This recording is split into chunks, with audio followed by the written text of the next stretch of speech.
Breaking news right now, the stabbing attacks just outside of Central Park in New York. The rampage in broad daylight. The attacker yelling Allahu-Akbar. What we're learning about the man now in custody. Floods turning deadly in West Virginia. Waters rushing a hotel lobby.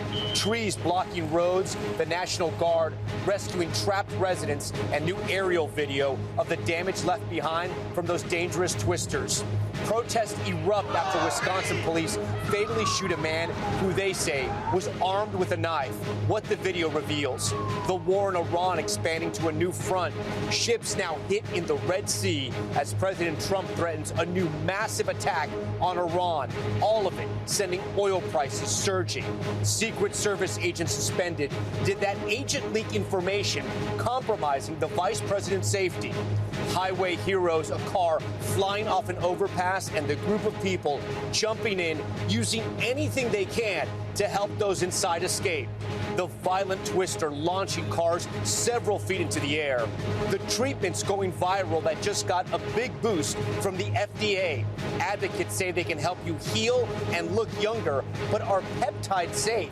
A train plowing right into an 18-wheeler, slicing it in half, how the driver survived. Never before seen video of killer whales ramming their prey, causing it to explode. What's behind the bizarre hunting game? Nightly News starts right now. This is NBC Nightly News with Tom Llamas. And good evening from New Orleans. It's great to be with you on this Thursday night. We're going to have more on why we're in this city later in the broadcast, but we want to begin tonight with that breaking news, a stabbing rampage in New York City. This was the scene just off Central Park late today. You can see a man on the ground gripping his chest after the stabbing. Witnesses say the suspect yelled the Arabic phrase, Allahu-Akbar, God is great, and violently stabbed two people without warning. First responders had to rush in to help. And you're looking live at the scene from above from our NBC New York helicopter. It's still very much an active crime scene. Our Aaron McLaughlin starts us off and is there tonight. He might have gotten stabbed. Tonight, a terrifying double stabbing on New York City's Upper West Side. According to law enforcement sources, it happened around 1:30 p.m. near Central Park, just feet from a synagogue. Witnesses say the man yelled Allahu-Akbar and stabbed a 57-year-old Asian man in the back without warning. The suspect then walked 2 blocks, according to law enforcement sources, and minutes later stabbed a 50-year-old Jewish man in the chest. In this video shot by an eyewitness, you see him gripping his chest. The attacker escaped into a nearby building, but was taken into custody an hour later. I'm shocked. I wouldn't have thought. I thought this was a movie scene, you know. I thought this was completely staged, so I'm in shock. I would have never thought that this was happening in this neighborhood, which is very quiet, calm, full of families, and nothing intense happening here. Video shot by a person standing nearby shows first responders on scene. Certainly unnerving. When it's random, you're like, geez, that could kind of happen to anyone. Yeah, scary. The motive unclear. Police are investigating if this was a hate crime. They say they believe mental health was a factor. Aaron joins us now live. Aaron, I know this investigation is still very fresh. Have we learned anything at all about the suspect? Well, Tom, police say they arrested a 51-year-old man in connection with both assaults. They say he has no link to either victim at this point, but the investigation continues. Tom? Aaron McLaughlin for us tonight. Aaron, thank you. Now to that deadly flooding in the east. We're learning at least 2 people have lost their lives in that widespread flooding in West Virginia. And we're tracking Tropical Storm Bertha as it hits Texas right now. Priscilla Thompson is in the storm zone for us tonight. Tonight, relentless rain in parts of the east. Flash flooding across North Carolina. Up to half a foot of rain in 24 hours. All from a system that's barely moving. There's that stalled front. It's really moving slowly to the south. That rain and wind toppling trees. This pickup truck crashing on a rain-slicked highway. And in West Virginia tonight, the governor confirming 2 people have died in the flooding. Search and rescue operations are ongoing in the state. Crews working to clear damage and reopen roads. We're now seeing these stunning images of the floodwaters there this week. Floodwaters surging through the doors of this Hampton Inn lobby in Weston. The waters reaching as high as that door handle. The same system also spawning at least 6 tornadoes in Kentucky. The most powerful an EF2 with winds up to 115 miles per hour. On the ground for more than 20 miles, up to 5 football fields wide. Along the Gulf Coast, Tropical Storm Bertha moving into Texas. We're starting to see some pretty big waves here, and there are dangerous rip currents. We met Gerard Lee making a last-minute run for food and water. We pray for the best and plan for the worst. Fortunately, Bertha's impact far from a worst-case scenario. Priscilla Thompson joins us now live from Galveston. And Priscilla, that area there, the tropical storm warning is still in effect where you are, and we can see the wind really picking up right now. Yeah, Tom, the wind is picking up, and this warning is expected to remain in effect through tonight, but it will expire tonight as the storm moves farther inland and continues to weaken. But you see that red flag that remains up behind me, warning that there could be dangerous conditions here tonight. A start to hurricane season there. All right, Priscilla, we thank you for that. We have new details tonight in the fatal shooting of a man in Madison, Wisconsin. Authorities say he pulled out a knife as police struggled with him. The shooting, though, now sparking protest. Shaquille Brewster is there. New video capturing the deadly confrontation between Madison, Wisconsin police and Corey Ruiz. Captured on camera in Madison, Wisconsin. A police officer fatally shooting the 38-year-old who investigators say was armed with a knife. This is an open and active homicide investigation right now. The scene sparking outrage even at a press conference with city leaders late today. Multiple videos capturing the incident from different angles. The scuffle appearing to begin here when police say Ruiz falls or is taken off his bike by an officer. Authorities were responding to a report of an individual checking car doors Wednesday afternoon, they say, when the man initially fled. Watch as police appear to struggle with him. They say Ruiz pulled out a knife and injured one officer. Authorities say a taser was deployed, but it was not successful. Then 3 shots are heard. The officer who sustained injuries from the knife was the same officer that fired the shots. Public records show Ruiz had at least 40 criminal convictions, including several for resisting or obstructing law enforcement. You should not lose your life as a result of an encounter with law enforcement. The shooting leading to a night of demonstrations. Protesters here interrupting an outdoor concert at the state capitol. Jasmine Brown says she knew Ruiz personally. You've known him for 20 years. What was lost in that shooting? I mean, a father, a son, a friend, a loved one, and he's gone. Shaq Brewster joins us now live. Shaq, you mentioned in your report one of the officers was injured. Do we know how they're doing tonight? Well, Tom, the police chief saying that the officer who was injured with that knife was hospitalized but released within hours. But investigators say there was also a second officer who was hospitalized and released, though the condition of that officer and the status and what led to the hospitalization was not clear. Tom? Shaq Brewster at those demonstrations tonight there in Madison. Shaq, thank you.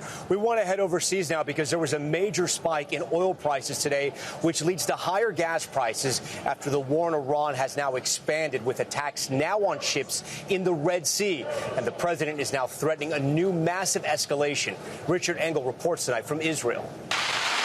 The U.S. war on Iran is intensifying and expanding as President Trump says major combat operations could resume soon. We want to get it over with, and we want to do it right, but we have to do what we came to do. For the 12th straight day, the U.S. attacked Iranian military sites. U.S. Central Command released footage of the operations, while Iran says civilian locations are being hit as well. CENTCOM also put out an edited video set to electronic music showing its newly reimposed naval blockade of Iranian ports. Iran has responded to every American attack with missile and drone strikes on U.S. bases and American troops in the Middle East, killing at least 4 soldiers in the past week. And now one of Iran's allies has opened a second front, widening the war and rattling markets. For 5 months, the U.S. and Iran have battled for control of the Strait of Hormuz, passageway for 20% of the world's oil and gas. Overnight, the Houthis in Yemen, an Iranian-backed militia, say they attacked 2 Saudi ships in the Red Sea to the west. 12% of all global trade passes through the Red Sea. International oil prices jumped to over $100 a barrel for the first time since May. President Trump told Axios and Israeli media tonight he's considering a massive attack on Iran, bigger than ever before, because Iran hasn't received enough pain yet. But the president is also facing more political challenges. 4 Republicans in the House of Representatives today joining Democrats in a symbolic vote to direct the president to remove armed forces from hostilities with Iran. And with that, Richard joins us now live from Jerusalem tonight. Richard, Israel also getting ready right now for the war to reach a new level? Israel is certainly preparing for an escalation. The government today opened shelters in several cities for the public, and the defense minister said that if Iran attacks Israel, it will receive a devastating blow. Tom? It sounds and feels like a new phase in this war. Okay, Richard, we thank you. Back here in the U.S., the new controversy at the Secret Service. An agent on Vice President J.D. Vance's detail has been removed and is now under investigation over allegations of putting the VP security at risk.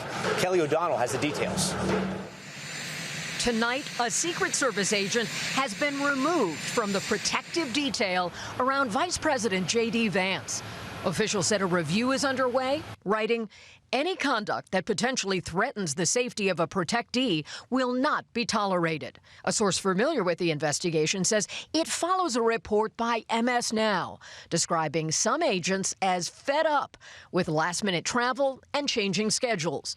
One issue involved a helicopter trip where Vance planned to take his son to a golf lesson at Joint Base Andrews. Bad weather scrubbed the flight. An administration official says use of Marine 2 by Vance and his young family is done for operational security and can reduce manpower and road closures required for motorcades. All while the threat environment is alarmingly high. The Secret Service has more than 10,000 threat investigations since January, up 40% over this time last year. They're off the charts.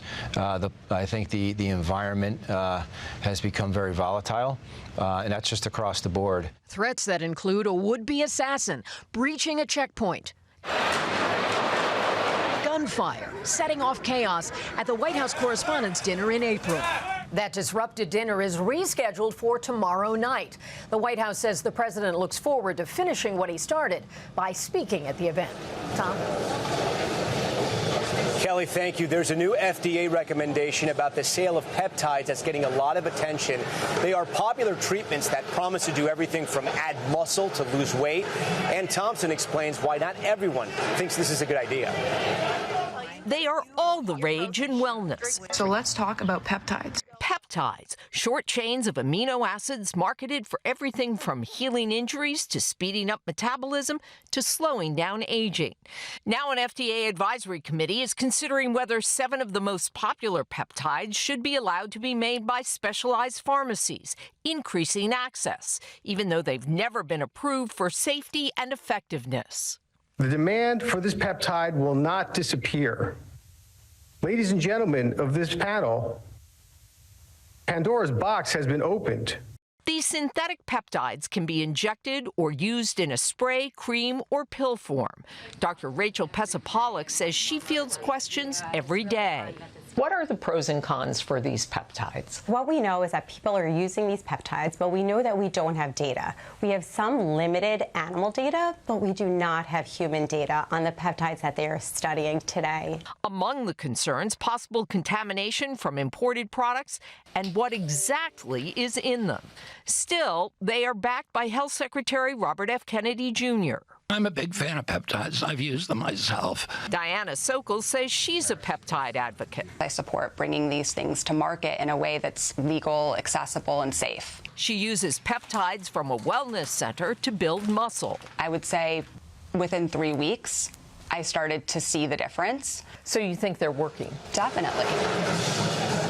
And Ann joins us now live. Ann, I know this is a two-day hearing, and you have an update for our viewers about the decisions made by this panel. Tom, by narrow margins, the panel so far recommended 3 peptides to be made by those specialized pharmacies. Those peptides are promoted for things like ulcerative colitis, inflammation, and insomnia. The panel will consider more tomorrow. This does not mean that these peptides have passed the safety standard. The final decision will be up to the FDA and Secretary Kennedy. Tom? Ann Thompson for us. Ann, we thank you for that. Just ahead in 60 seconds here on Nightly News, when a car went flying off an overpass, the heroes on a Houston highway that jumped in to save the people trapped inside. The scary moment, a semi-truck got stuck on the tracks and a train plows right through it. We'll tell you what happened to the driver. Nightly News, live from New Orleans, right after this.